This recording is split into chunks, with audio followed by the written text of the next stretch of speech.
morning to you, Jonathan. Good morning. Okay, you're thrust into the limelight as a 17-year-old on Britain's Got Talent. How old do you think you were when you realised you had that voice? In 2012, a 17-year-old boy shocked the world on Britain's Got Talent. Jonathan Antoine's voice was pure magic, but behind the fame was a secret he kept for 28 years. The bullying started when he was just 4 years old. Kids threw food at him. Teachers found him crying alone. Then came the diagnosis that changed everything. What happened to Jonathan wasn't just about weight or shyness. It was something deeper, something that explained why he felt so different his whole life. The truth he finally revealed will break your heart. Jonathan Antoine was born on January 13, 1995, in Chigwell, Essex. On the outside, it looked like a quiet, privileged place to grow up. But inside his world, things were different. From an early age, Jonathan showed signs of rare musical talent.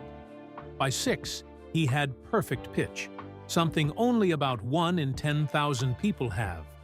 But while his gift was rare, no one paid much attention.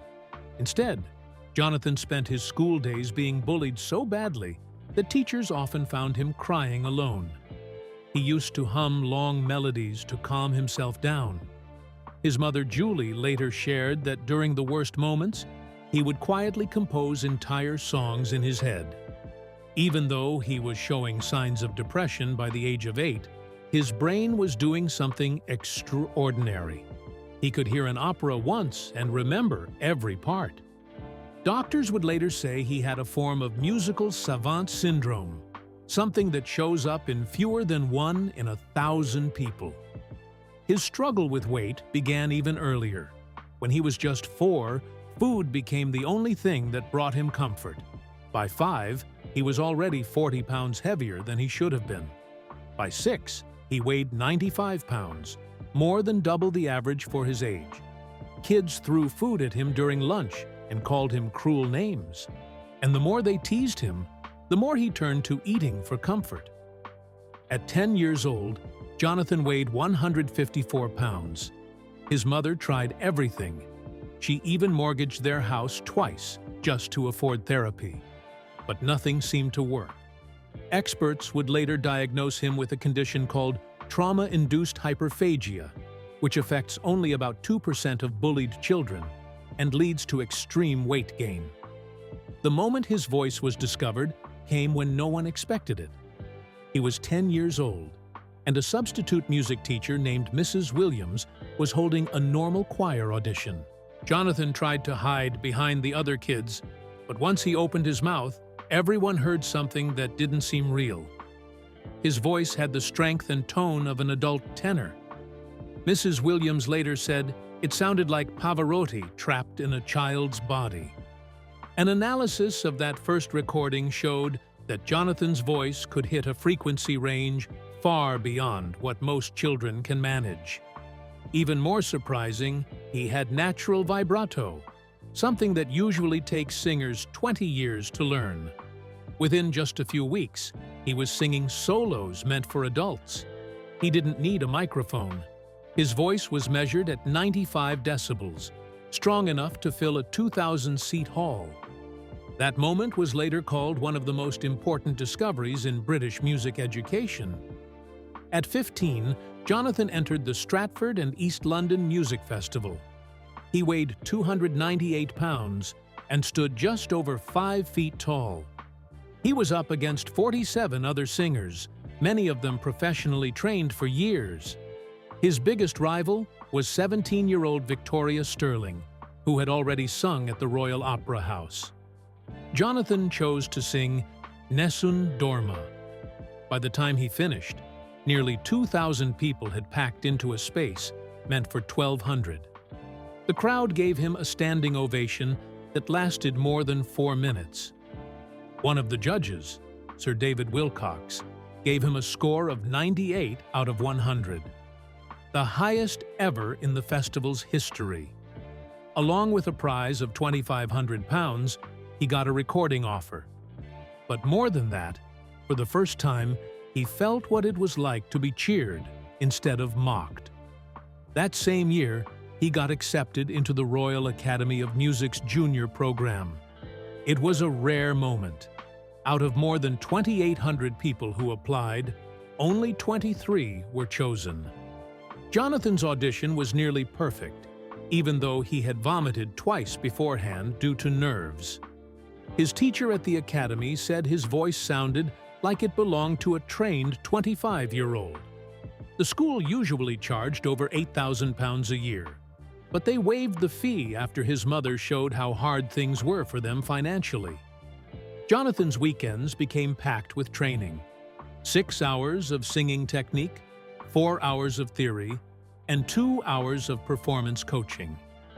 At first, the other students ignored him because of how he looked. But 3 months later, he was cast in the lead role of the Magic Flute, making him the youngest person ever to do so in the Academy's long history.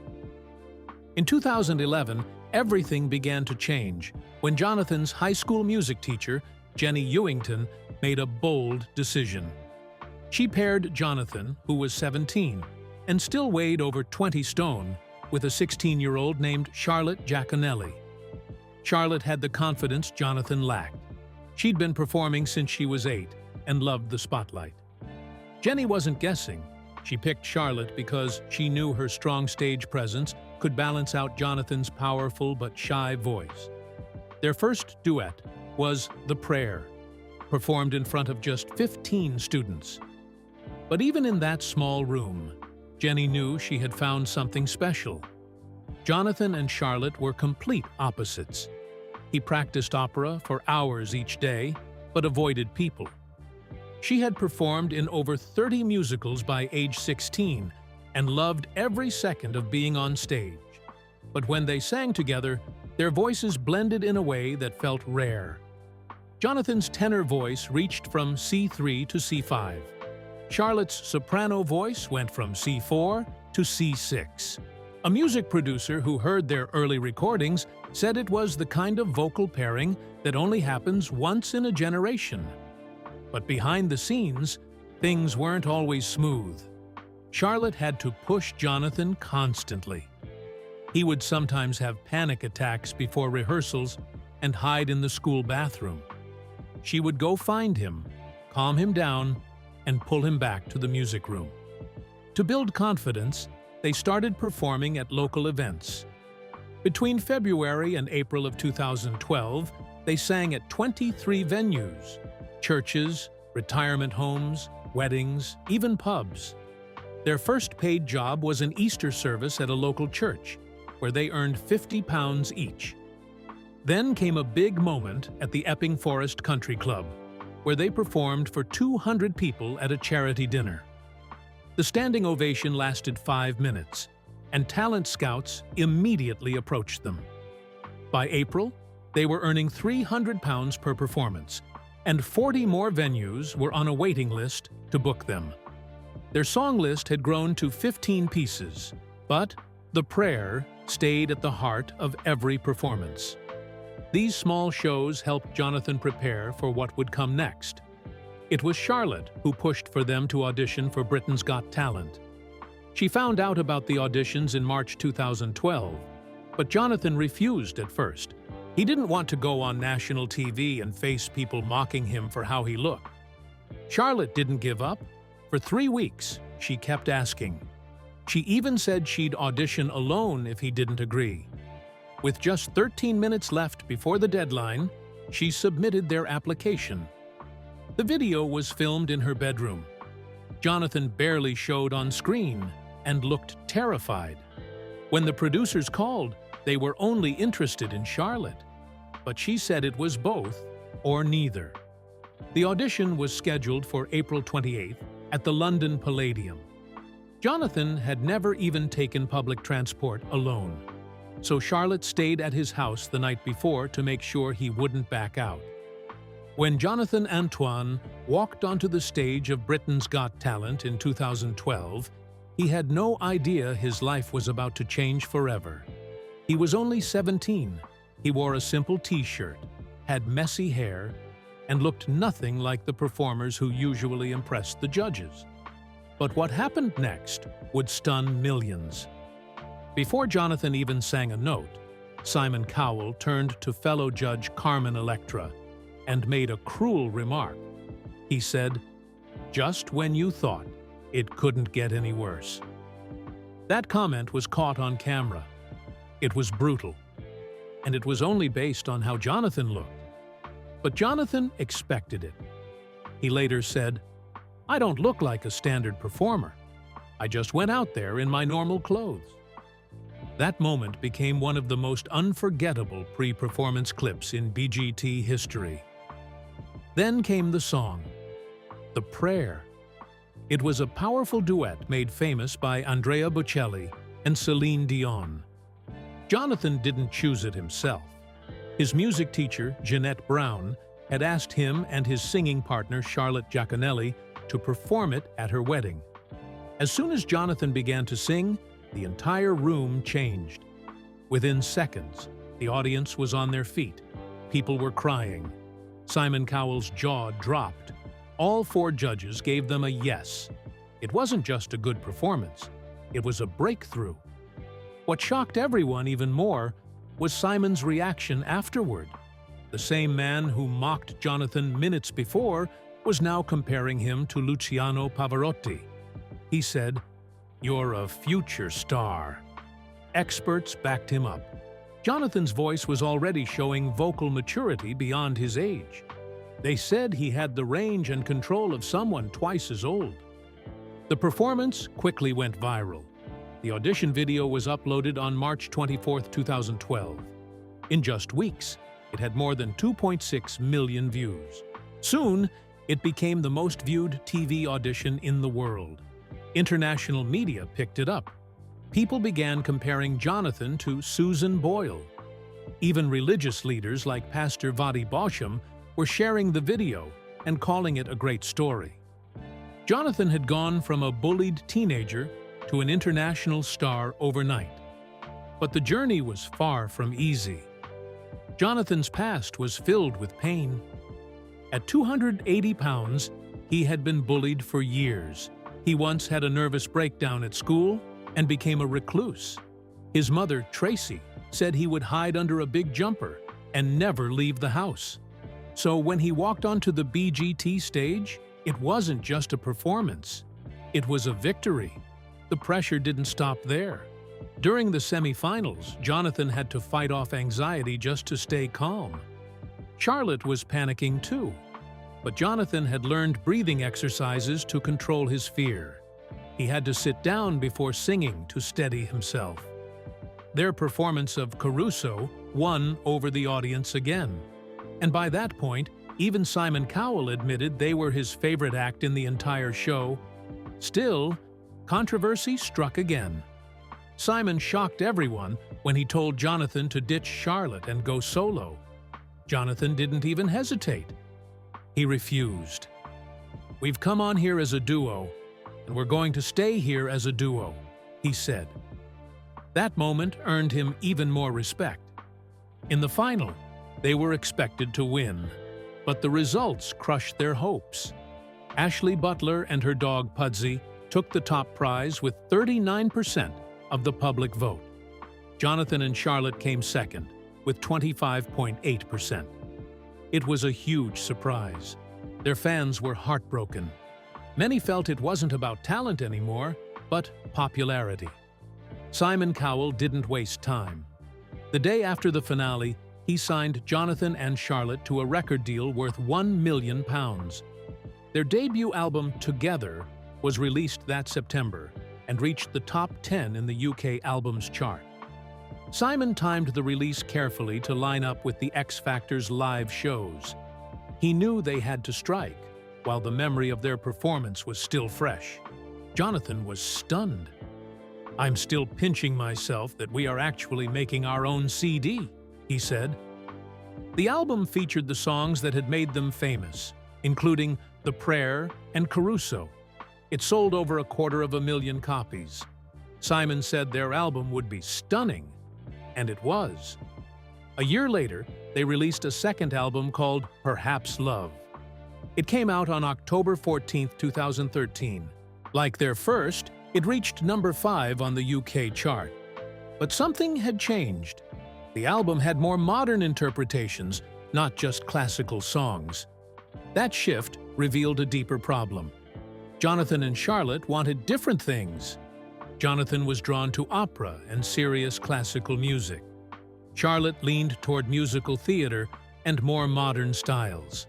Their differences grew too big to ignore. Jonathan had trained in classical music for years. He was even named Young Musician of the Year at a regional festival in 2010. Charlotte, on the other hand, had come from a theater background. Their second album worked, but behind the scenes, they struggled. In early 2014, they announced they would go their separate ways. They both tried to stay positive. "We're thrilled to be going back into the recording studio," they said in their joint statement. But insiders revealed that the split came after months of arguments over song choices and musical direction. Touring had also taken a toll on Jonathan. His health was already fragile. He had always struggled with his weight and self-confidence. His mother said that before BGT, he wouldn't even go outside. After the show, the pressure of media interviews, concerts, and appearances pushed him to the edge. Jonathan started having anxiety attacks. For 2 years, Jonathan and Charlotte stayed a team. They sold over 250,000 albums. Their debut album, Together, reached number 5 on the UK charts. But in February 2014, fans were stunned. A post appeared online. The duo was splitting. Behind the scenes, Sony had offered them something unheard of: solo contracts for both at the same time. That kind of offer almost never happens. Charlotte would release her album in June, Jonathan in October. The joint statement tried to soften the blow. They had met in high school back in 2006 and shared an incredible journey. But it was clear that they were moving in different directions, fast. The real turning point came during a meeting with Sony to plan their third album. Charlotte later said they couldn't agree on anything. Not the songs, not the tone, not even the vision. Jonathan wanted to go deeper into classical opera. Charlotte leaned toward musical theater. The divide was real. So Sony said, "Why not go solo?" A month later, they had made up their minds. Charlotte moved quickly. In July 2014, she released Solitaire, her first solo album. And by February 2015, she had already made her professional theater debut at London's Landor Theatre. She starred as Amalia Balash in She Loves Me, a Broadway classic. The show ran from February 4 to March 7. For her, this wasn't just a career move. It was a transformation. She was finally doing what she loved: live on stage, night after night. Jonathan's journey was very different.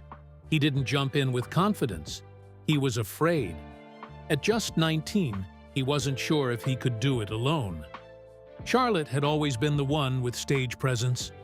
She gave him courage. Now, he had to find it by himself. Their success had been massive. Over 200,000 albums sold worldwide. A top 10 spot on the Billboard Classical Crossover charts. The expectations were crushing. He stepped back for a while. He trained, he healed. He tried to remember why he loved music in the first place. Fans didn't take the split well. Headlines were harsh. One even read, "She dumps him." It hurt. People had fallen in love with them as a pair. They weren't ready to let go. Some industry insiders supported the solo deals. Others worried it was too soon. Their second album, Perhaps Love, had just launched in the US in October 2013. It felt like the beginning, not the end, but Jonathan wasn't finished. In October 2014, he released Tenere, 12 classical tracks. Serious opera. The album hit number 1 on the official classical artist album chart. At 19, he became the youngest tenor to ever top that list. Even more surprising, the album climbed to number 13 on the UK pop chart. This was a breakthrough. He wasn't just surviving solo, he was dominating. One moment stood out that year. Placido Domingo, one of the greatest tenors in history, invited Jonathan to perform as his special guest at the iTunes Festival in London. It was a moment of respect and a signal that Jonathan had arrived. By 2020, Jonathan took on his boldest project yet, a full concept album. Going the Distance was released on June 5th. It took 3 years to complete, a collaboration with the Royal Philharmonic Orchestra, produced by Grammy winner Greg Field. This was not just another album. It was a story told in 3 acts, inspired by Jonathan's own journey. For the first time, he sang Nessun Dorma, the aria that made Pavarotti a legend. And to cap it all off, PBS aired a concert special on March 15th, full orchestra, full choir. At 25, Jonathan had become the performer people once only imagined he could be. And then, in 2024, he surprised everyone again. This time with By Request, the Diane Warren Songbook, Volume 1, 8 tracks, just 33 minutes. A collaboration with one of pop music's biggest names, Diane Warren. She has written for Celine Dion, Aerosmith, Lady Gaga, and now, Jonathan. When Jonathan Antoine stepped onto the stage of Britain's Got Talent in 2012, he was just 17. Shy, overweight, and shaking with nerves, no one expected what came next. His voice stunned the world. He didn't just sing, he soared. That single performance changed his life. But what the audience never saw was the deep confusion and silent battles he had carried for years. And it would take more than a decade before the truth finally came out. In early 2023, during an interview in Australia, Jonathan shared something he had never told the public before. He had been diagnosed with autism. The news came just after his 27th birthday, in late 2022. For him, it felt like a daydream. For the people closest to him, it was a shock. No one had suspected it. Not during his rise to stardom. Not after 5 successful albums. Not even as he performed around the world. But the diagnosis made everything make sense. Suddenly, years of emotional turmoil, social anxiety, and confusion had an explanation. It wasn't an excuse. It was clarity. That same year, he posted a message on Instagram for World Autism Awareness Day. He wrote about how the diagnosis changed how he saw himself. He admitted it was scary, but he also called it liberating. For 28 years, Jonathan had faced challenges that seemed impossible to understand. He struggled with emotions that felt too big. He felt drained after interviews. He battled constant pressure and criticism, especially after his sudden fame. All of it had been happening while he quietly lived with undiagnosed autism. The reaction to his public confession was immediate and overwhelming. During that same interview, his voice trembled as he admitted this was the first time he was speaking about it publicly. He explained that having an explanation for all those difficult moments felt like a relief. Not knowing for so long had made life feel even harder. He said it plainly. It felt like he had spent 28 years in the dark. Behind the spotlight, the pain had always been there. Jonathan had been bullied for his weight since he was 4. After BGT, the scrutiny only got worse. The fame came fast, but the criticism came faster. He often felt misunderstood. Looking back now, he realizes many of his struggles were signs of something deeper, and the fact that no one caught it sooner shows how hidden autism can be in people who are gifted or creative. But instead of getting stuck in regret, Jonathan decided to speak up. Not just for himself, but for others. He began using his platform to advocate for mental health and neurodiversity. He joined campaigns like Classic FM's Make Some Noise and became a patron for pediatric brain tumor research. On social media, he wrote openly about how autism affects daily life, He didn't just post slogans. He explained what it felt like.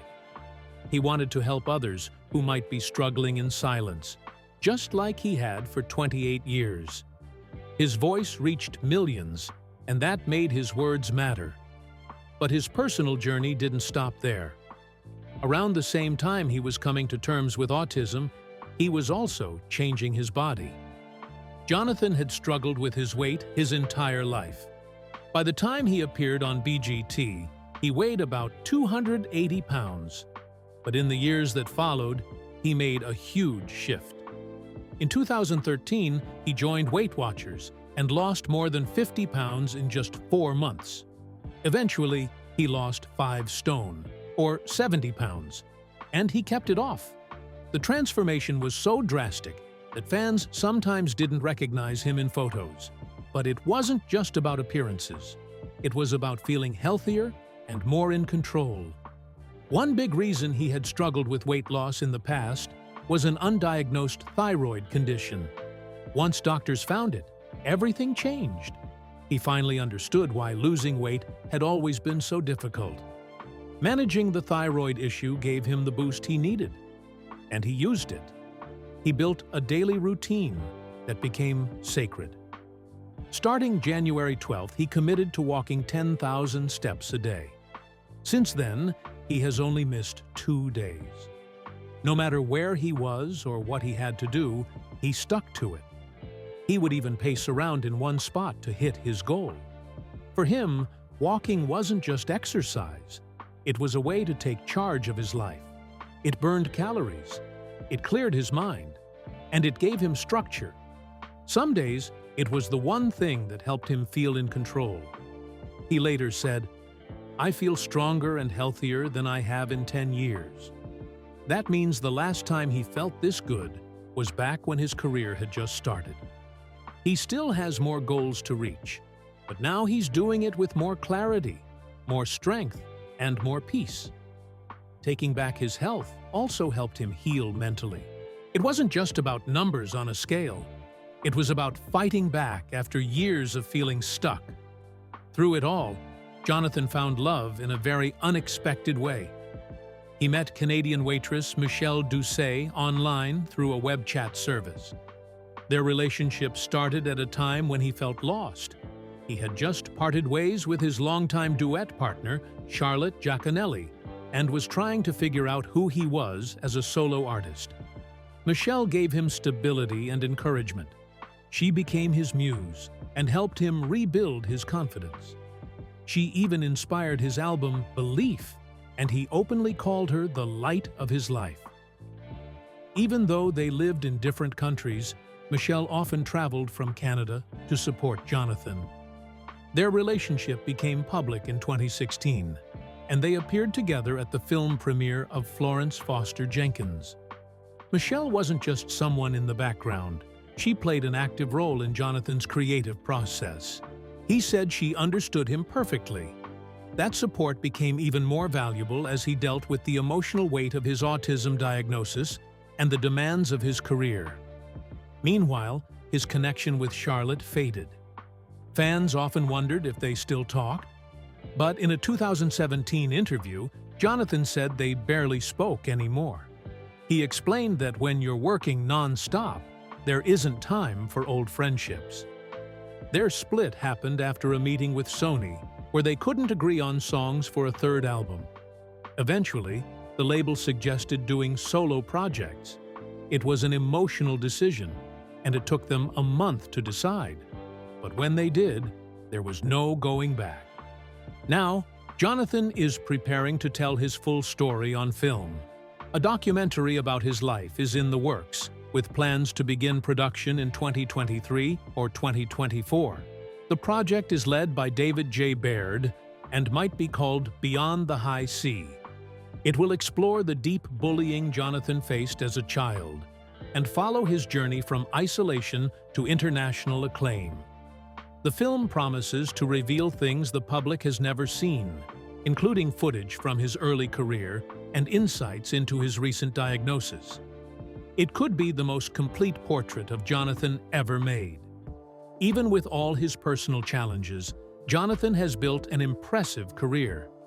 His net worth is now estimated at $4 million. His YouTube channel has over 64 million views. That alone has brought in about $190,000 in ad revenue. His music streams regularly attract more than 50,000 monthly listeners on Spotify. His solo albums, Tenore and Believe, both reached #1 on the UK classical charts. And through it all, he never abandoned his classical roots. He didn't trade his art for quick fame. He stayed true to himself.